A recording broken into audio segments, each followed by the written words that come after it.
Hey, I'm Retro Drew. Let's go back to the late 90s, early 2000s for a minute. Extreme sports are all the rage and skateboarding is the most popular amongst them. Then a little game by Activision called Tony Hawk's Pro Skater comes out and takes the world by storm with how amazing it is, and everybody and their mother wants to start skating. Tony Hawk's Pro Skater. Now everyone thinks they can skate like Tony. Of course, people are left wanting more, and other video game companies take notice and create their own rip-offs to cash in on the craze. Most of these games are best left forgotten, except one. Which one, you might be asking if the name wasn't in the title of this video? Well, of course, it's Grind Session, a game that actually started development before Tony Hawk's Pro Skater 1, despite coming out afterwards. But it took some notes from the game to make some slight improvements on the formula, and ends up quite comparable.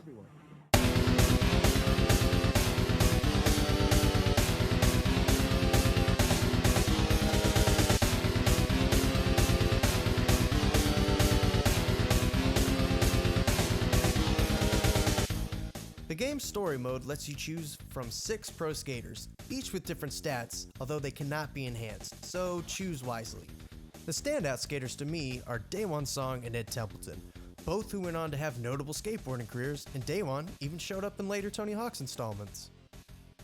After that, you're brought to a stage select screen that lists the different challenges you'll need to complete.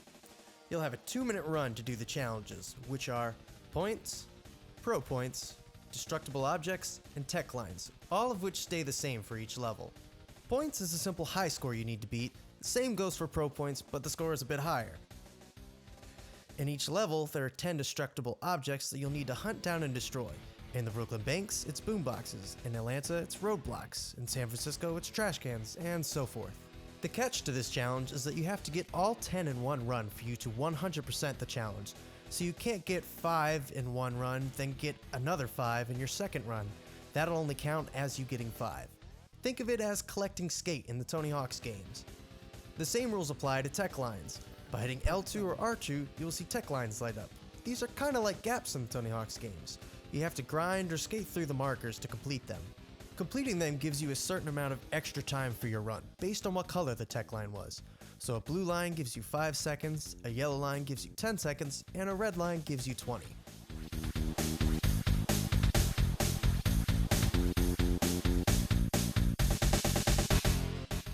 This adds an extra element of strategy to each level.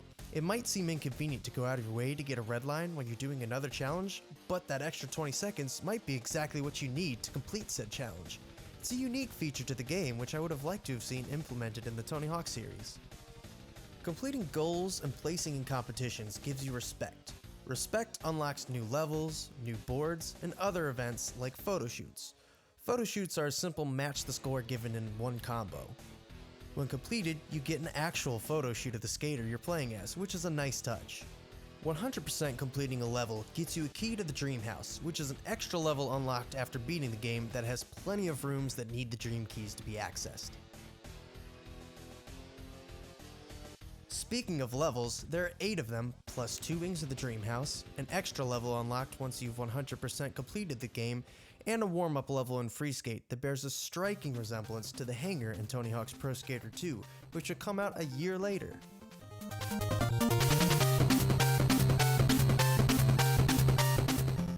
The level design is pretty good. I would say they take on a slightly less realistic feel than the levels in Tony Hawk's Pro Skater 1, but are just as fun to play. Some levels are massive, like Atlanta, where you have the rooftop section, the street section, and the building section. Then there's Slam City Jam, where you have multiple floors of skate park to shred through.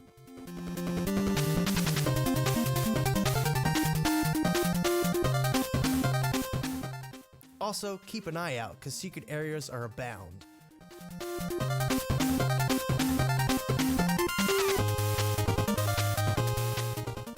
Burnside even makes an appearance in this game, and I think it outdoes the Tony Hawk's Pro Skater level. Your character seems to be on a smaller scale than in Tony Hawk, so the level doesn't feel as small. Plus, they've added 2 little additions to the park.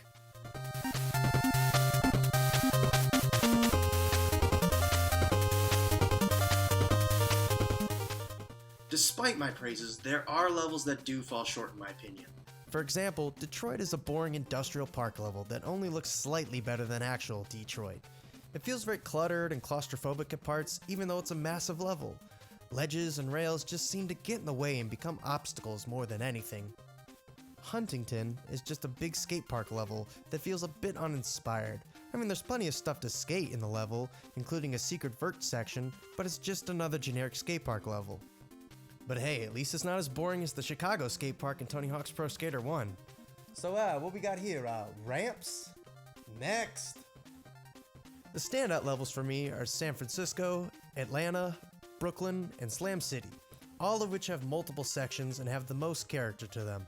I feel they all could have fit in Tony Hawk's Pro Skater 1 no problem. By now, I'm sure you're all wondering, well, it looks like Tony Hawk, but does it play like Tony Hawk? And yes it does. For the most part. They share the same trick system, meaning X is ollie, circle is grabs, triangle is grinds, and square is flip tricks, but it does feel a tad bit different. Sometimes my ollie will feel late and I'll miss airing off of a ramp in the middle of a tech line, or miss getting air off of a quarter pipe to do a grab. Sometimes my flip tricks wouldn't register when doing quick inputs during a combo, which got annoying when trying to break high scores. Another big change is holding down doesn't stop your character, instead circle does. After years of Tony Hawk muscle memory, I can't get used to pressing circle to stop, so I constantly find myself running into stuff and bailing. Now this isn't a game breaker by any means, but it is annoying. Another big gripe is that you have to hold down triangle when you grind, or else you'll grind for 2 seconds, pop out, then proceed to say, "Ah, fuck." So yet again, after years of Tony Hawk, I had to reprogram my brain and did manage to get used to it after a couple of days.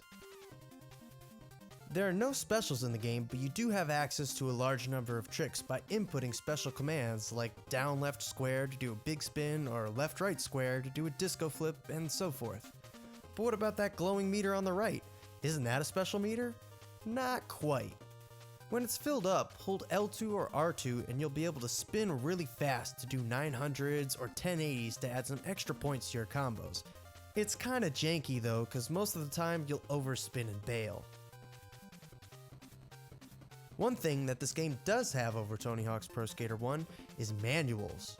By tapping up triangle or down triangle, you could do a manual or nose manual at the end of a line, but they last a fixed amount of time and you can't continue a combo from them like you can in Pro Skater 2. Even with all the flaws I've listed, the game is still very enjoyable and is easy to pick up and play with the knowledge of the Tony Hawk series. The graphics, while not quite as crisp as Tony Hawk's Pro Skater, are still great for the time and far from unbearable.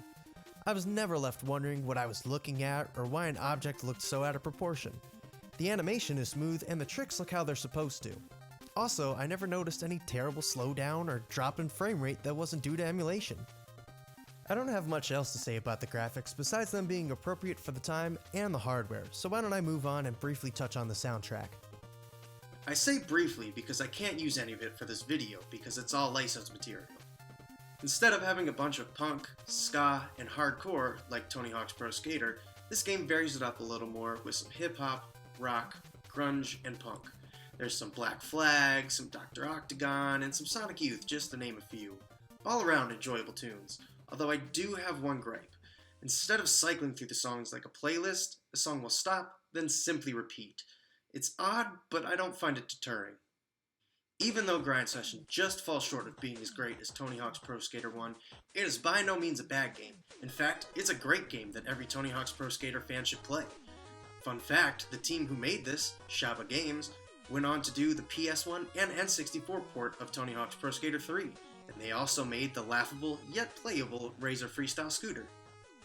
After spending years with the Tony Hawk's Pro Skater franchise, playing Grind Session was like finding another game in the series that never got released. It kind of feels like Tony Hawk's Pro Skater 1.5 if you ask me. Plus, it can be had for about $10, which is absolutely worth. So snag a copy with your next paycheck or with some extra change you have lying around the house, and take a trip back to the good old days of skateboarding and tear shit up. If you like this episode of Retro Drew, please share. If you want more content like this, feel free to subscribe.